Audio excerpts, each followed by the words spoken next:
Hello friends. If you have a flight booked this year, or you are planning to travel anytime in 2026, there are 5 protections at the airport at the booking screen, at the security checkpoint, and at the customs hall that most senior travelers either do not know about or are getting wrong. Here's the one that matters most before we even begin.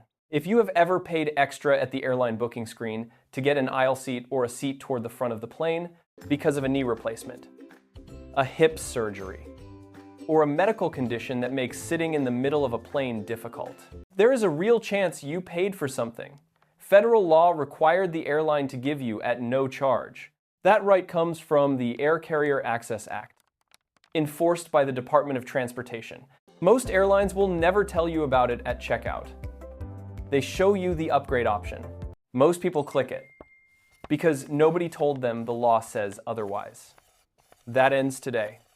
By the time we reach item 2, you will know exactly what to say when you call the airline, which desk to ask for, and why calling general reservations will not get you what you are entitled to.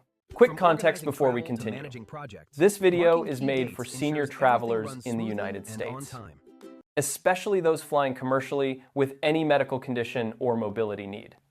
Everything here comes from official public sources, the Transportation Security Administration, the Department of Transportation and its Air Carrier Access Act regulations, and U.S. Customs and Border Protection, and I will name each source as we go. This is educational content only. It is not personalized legal, medical, or financial advice. And nothing here is a promise that any airline owes you a specific dollar amount. Every situation is different. Before making any major decision involving your rights under these rules, speak with a licensed professional who knows your circumstances. One thing you will notice right away is that every piece of information here comes from a specific named federal source, not a blog, not an opinion. That matters because the older a traveler is, the more important it is that what you are acting on is accurate and current. Before we start, quick question. Have you ever paid extra for an aisle seat or a bulkhead seat because of a health reason? A bad knee, pain, hip a hip, discomfort, or bladder a bladder issues, condition? our specialists Drop a are yes here in the to comments help. right now. We're proud Item to have 2 is two for top every patient single one of reviews. you.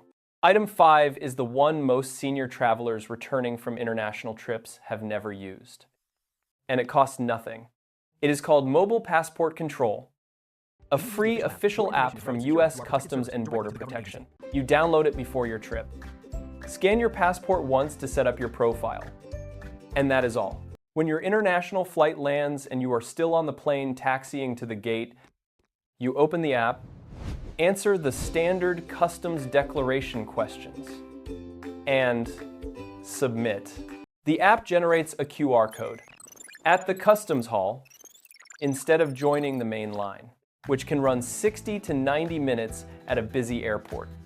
You find the mobile passport control lane. It is almost always empty or has only a handful of people. You show the officer your QR code and your passport, and you are through. People regularly walk past hour-long lines in under 10 minutes. Pause this now and write Mobile Passport Control. Free from U.S. Customs and Border Protection download before any international trip. This is not global entry, which costs $100 and requires a background interview. Mobile Passport Control is free. No background check. No advance approval required. Item 3 is the one most senior travelers and most of their families have never heard of.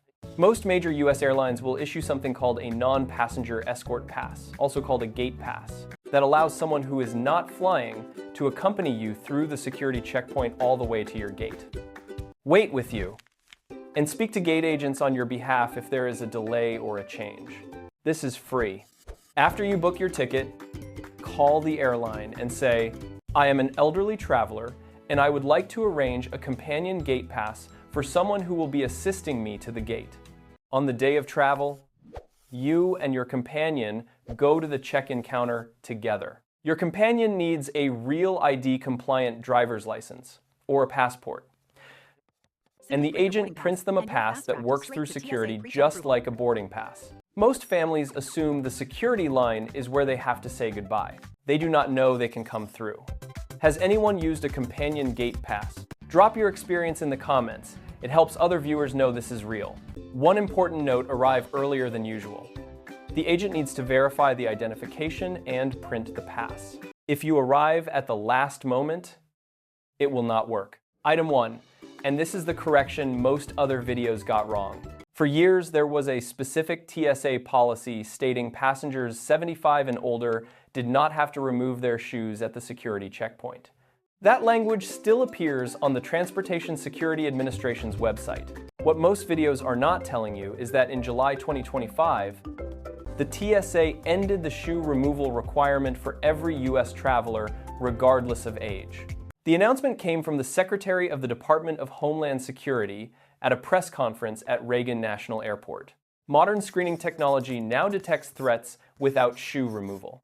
This applies to everyone. So if another video tells you seniors 75 and older have a special shoe exemption, as of July 2025, nobody removes shoes. That is already your right. Pause and write it down as of July 2025. No US traveler needs to remove shoes at TSA, regardless of age. What senior travelers still need to know is what happens when the alarm sounds. If you have a hip replacement, a knee, or a pacemaker, and you set off the detector, you have the right to request screening while seated. Say exactly this: I have a medical device and I cannot stand with my arms raised. I need to be screened while seated. They will bring a chair. A card from your physician explaining your device speeds up that conversation considerably. The Transportation Security Administration also operates a dedicated helpline called TSA Cares for travelers with disabilities or medical conditions who want support arranged before they fly, available through the TSA's official website. Item 4. The liquid exemption most seniors do not know applies to their medication. The Transportation Security Administration's standard liquid rule, the 3.4-ounce limit, does not apply to medically necessary liquids. Your insulin, your prescription liquid medication, nutritional drinks like Ensure or Glucerna, saline solution, liquid supplements prescribed by a doctor. None of these are subject to the standard limit. You can carry a full-size container. The critical step is how you present them. Before you reach the conveyor belt, separate all medical liquids into any clear bag. Any clear bag, not necessarily quart size. When you place it on the belt, look at the officer and say, "These are medically necessary liquids. I am declaring them." Pause and write that phrase, medically necessary. I am declaring them. The word declaring is the trigger that activates the correct screening protocol. The officer will run the items through a separate scanner and may use a testing strip on opened bottles. That is standard. They are verifying safety. Not taking your property. One warning: insulin ice packs must be completely frozen when you present them. Partially melted means the Transportation Security Administration can classify them as standard liquids. Freeze them solid before you leave the house. Before item 2, I want to tell you a story. I want to be clear, this is an illustrative composite, meaning it represents the situation of many real travelers, not one single verified individual. Her name is Margaret. She is 68 years old, a retired nurse from Central Florida. We're here to help. And she flies twice a year to visit her grandchildren. She had a knee replacement 3 years ago. Every time she books a flight, she pays the upgrade fee for an aisle seat, usually $40 to $70 per leg, because she has always assumed that paying is the only way to get that seat for her knee. Her daughter called the airline's accessibility desk before Margaret's most recent return flight, explained the knee replacement, and asked about seating accommodations under the Air Carrier Access Act. The fee was waived. New argument, no escalation, just waived. Margaret had been paying it on every flight since her surgery. Item 2. The Air Carrier Access Act is a federal law enforced by the Department of Transportation. It prohibits airlines from discriminating against passengers with disabilities and requires them to provide specific seating accommodations for passengers with documented medical or disability needs, at no additional charge beyond the fare class already purchased. Under the Department of Transportation's implementing regulations, airlines must provide aisle seats for passengers who use mobility devices, bulkhead or extra legroom seats for passengers with fused or immobilized legs, and adjacent seating for passengers traveling with a service animal. For many seniors with knee replacements, hip replacements, or medical needs that require frequent restroom access, an aisle seat is not a comfort preference. It is a medically necessary accommodation. The Air Carrier Access Act treats it that way. Here is what airlines will never show you at the booking screen. This right does not activate online. It does not appear when you pick your seat. You have to call a specific desk. Call the airline's accessibility desk, not the general reservations line. Not the number on the back of your credit card, the accessibility desk specifically. When you reach them, say, "I have a documented medical condition that requires a specific seat type." Describe what you need and why. The airline may ask for a physician's letter, which is within their rights, but they cannot charge you an upgrade fee for the accommodation itself. That is what the law says. Pause this and write down 4 steps, book your ticket, call the airline's accessibility desk.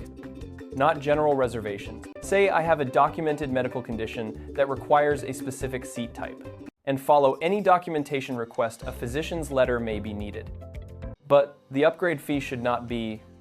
This applies to every commercial airline operating to, from, or within the United States under the Air Carrier Access Act. Which of these 5 did you already know? And which surprised you most? Comment the number below. Here is why item 2 ends this list. Every other item makes travel easier. Item 2 could be worth $40 to $150 per round trip on every flight you take from this point forward. The only reason most people are still paying it is that nobody told them the accessibility desk exists. Here's the full picture one more time.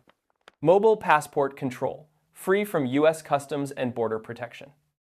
Download before any international trip. Bypasses the customs line in minutes. Medically necessary liquids are exempt from the 3.4-ounce TSA rule. Separate them. Declare them. The companion gate pass is free at most major airports. Call the airline after booking and ask for the accessibility desk. As of July 2025, no US traveler needs to remove shoes at TSA.